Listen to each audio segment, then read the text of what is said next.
The next talk is about, can music NFT licensing unlock the next level of monetization? I say yes. We have Stephanie Guerrero, Ian Cahill, Daniel Bigay, Mike Darlington, and James Williams to tell us more. Hello, everyone. Good afternoon. This is a music panel, so I do want to not be too serious and let's be a little more relaxed because we are going to talk about music and it's something that we enjoy. I used to work for record labels, and the one thing that we said is this is not a bank. This is always a party, so I want this panel to feel this way. Everyone got their mics on? Perfect.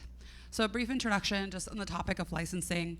Anytime you've consumed music or have access to music, you're essentially agreeing to certain terms as to what's going to happen with that relationship.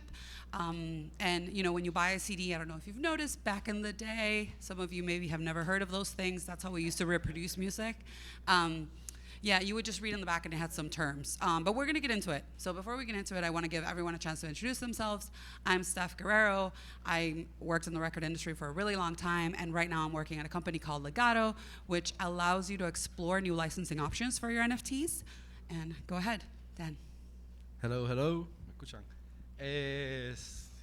Welcome, everyone. Thank you for coming. My name is Daniel Alberto Bigay, otherwise known as Dab Arts PR. I am an artist, muralist from San Juan, Puerto Rico. I've been creating art with my brother and business partner here, musician, and we've been collaborating together for almost 15 years. Hola. How are you, NFT.NYC? Ian Cahill here, also known as Cahill PR, multi-genre music producer, DJ.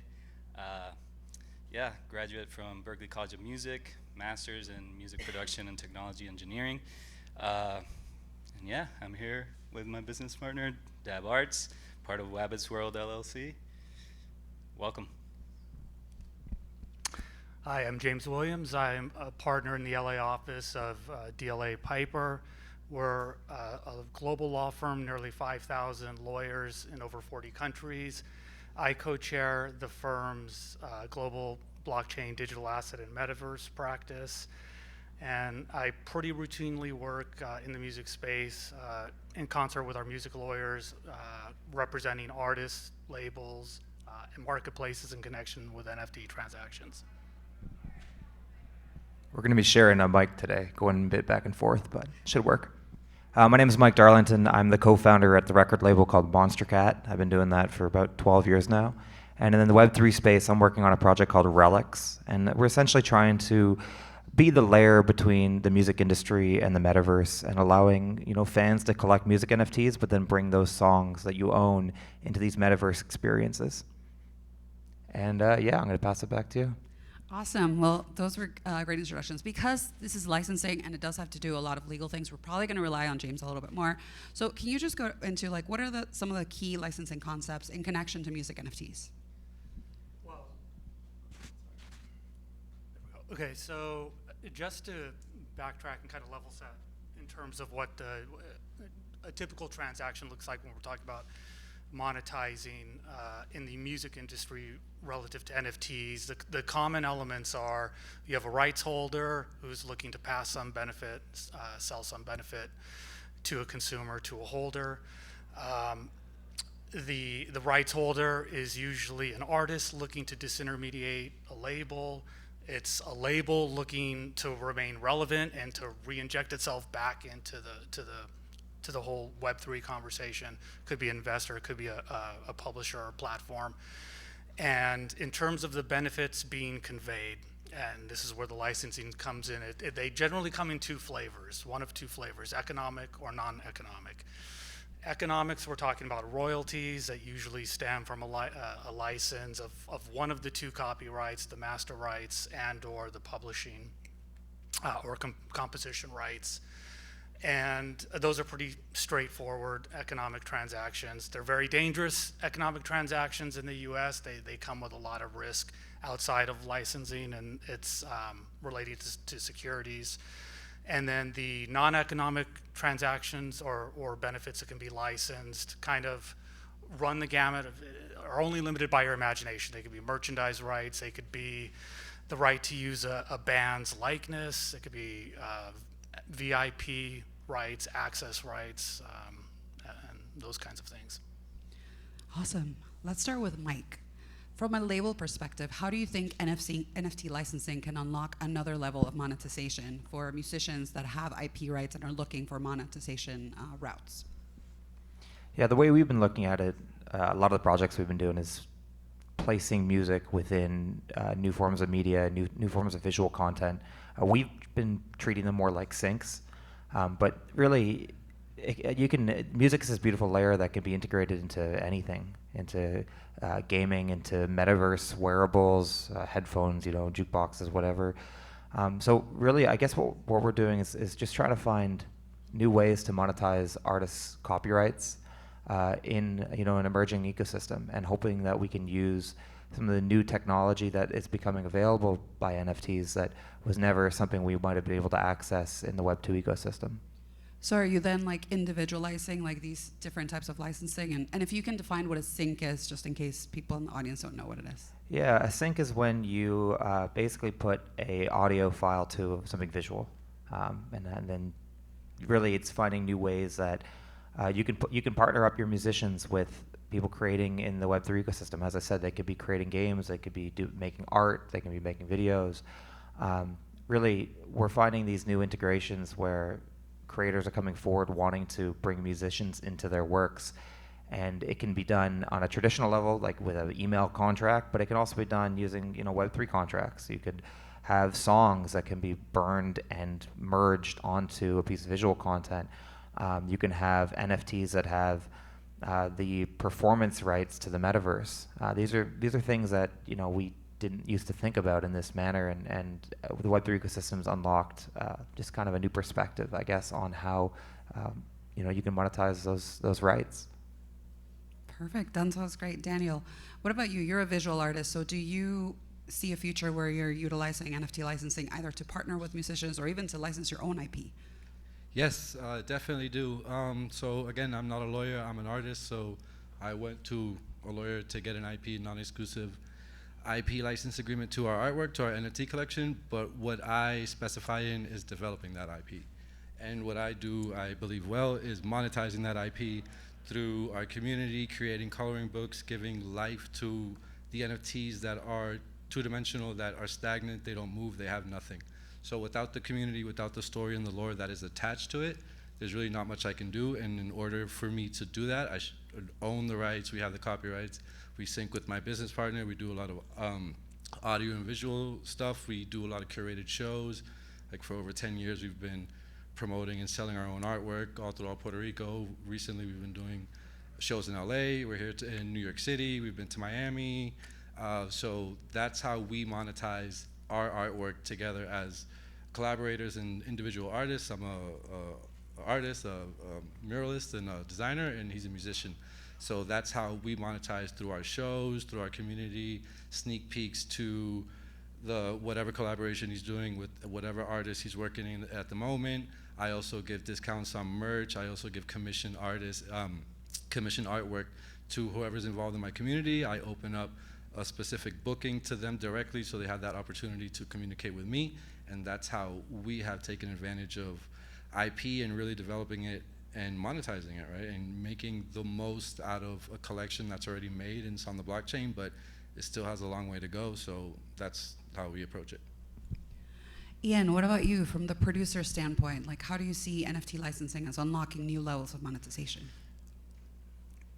I find it interesting, right? As a producer, like, I don't consider myself fully an artist. So like, people are gonna listen to my instrumentals more than anything. So I figure that music licensing opens up this whole new gamma of opportunities for sync licensing with movies, TV, commercials, even like placements with different artists, right? Like, I'll release an instrumental NFT with the visual that Danny made, or an NFT I own from our own collection. Like, I could use the IP because I have the rights to it, right? And then sell it as an NFT, and then, you know, we can get to an agreement through sync licensing or any kind of licensing to get that placement in order. But like everything, Web 2 is still part of music. Like, we still have to register all that on PROs. So there's a lot that goes into it, really. But there is great opportunity with it, for sure. And the PROs, can you just explain what the PROs are really quickly, one? And two, if you know of any that are participating in Web3? I know the answer is probably no, but maybe you do know of something. So PROs are performance right organizations like BMI and ASCAP. I do not know of any of them that are participating on Web3 at the moment, but I think they should be, honestly. It's definitely opening new doors, new opportunities for everyone, for songwriters, producers, artists, and even labels. Labels should really get into that. You know? Mike has something to say about that. So I know the PROs are participating on the metaverse side. They're starting to track their performance royalties. So I think we'll see more and more. They're completely aware of what's going on here. But we know the music industry moves slow. It's going to take some time before they have their systems in place. yeah, definitely. And there's not a I know there's a couple of tools in the works, but there's not a fingerprinting tool, right? And that's a big tool that they need to enforce these royalty collections or make these claims on chain right now. I do want to talk about licensing as like two sides of a coin, right? Like, why is it important for artists to protect their own IP, but also like even the holders or the users to have these licenses? So James, can you talk a little bit about that? Like, why is it important that like we solidify things with a licensing agreement? Sure. So in the context of collectible NFTs in terms of artwork, because music really is a separate issue, and the royalty conversation is so strong at the moment. The financial royalty in terms of consumers wanting to buy into a royalty stream of an artist. Putting that aside for a second, just in the most basic terms, it's important for both sides of the coin, the artist and the consumer, to really understand what the artist is getting in terms of when they acquire a piece of art or a piece of music, what they can do with it, what happens when they transfer it, and whether or not they have any commercial rights attached to it. Those are kind of the general strategic considerations. And if you don't cover all of those in a license agreement, then chaos kind of ensues, and you're asking for litigation, which is great for lawyers, not great for anybody else in the conversation. And with respect to licensing on the royalty side, it becomes a defense mechanism because the critical consideration is not IP with respect to royalties, it's securities. And it goes, you've probably heard of the Howey test. It's the one case in jurisprudence that non-lawyers in the crypto space probably know as well as lawyers do. It involved an orange orchard, which itself is not a security. Just like if I buy a copyright, that's not a security transaction. However, if you fractionalize that orange orchard and you sell fractionalized interest in the orchard, that is a security. So when you take a copyright, you fractionalize it, and you sell that, and it's a financial instrument, you're at risk of being deemed a security, not just under Howey, but there are other avenues which the SEC could pursue, other arguments separate and apart from Howey. Which is such a shame, because it's such a powerful mechanism for community development.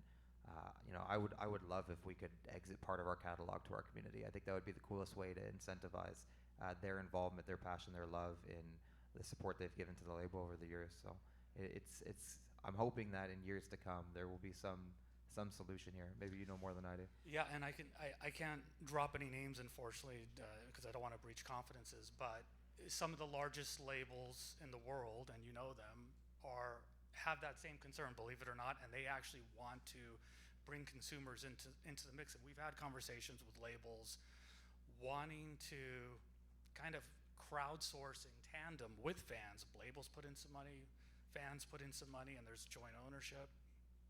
And I can tell you labels have spent millions of dollars in legal fees trying to figure out in the US how to launch that project without essentially filing an S1, without essentially IPOing the token.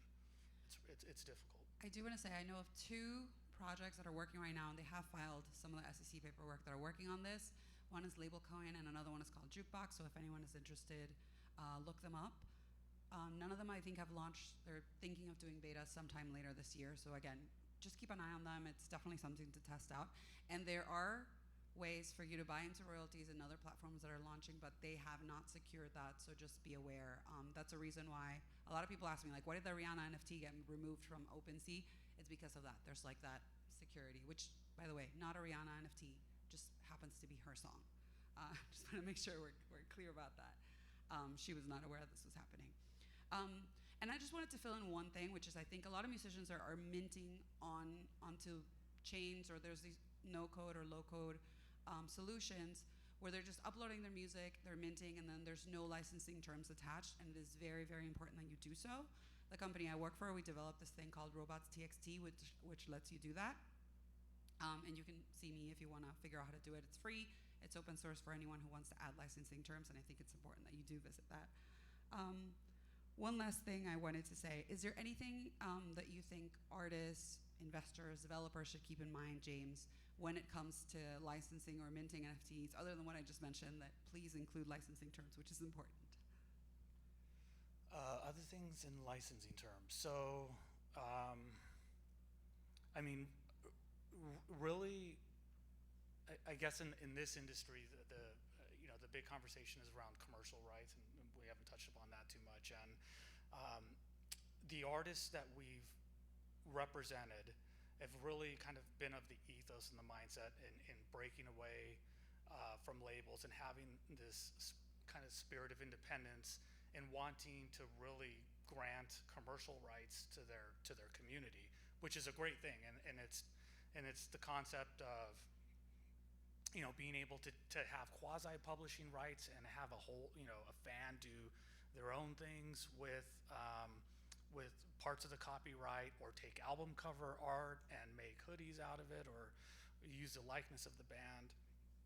And the one thing we would counsel, or we have to go through with artists, that infinitely complicates this, is in order to monetize and do all of this kind of stuff with a piece of IP, you have to engage in sub-licenses. You have to, engage a silk screener or a garment manufacturer to roll out a line.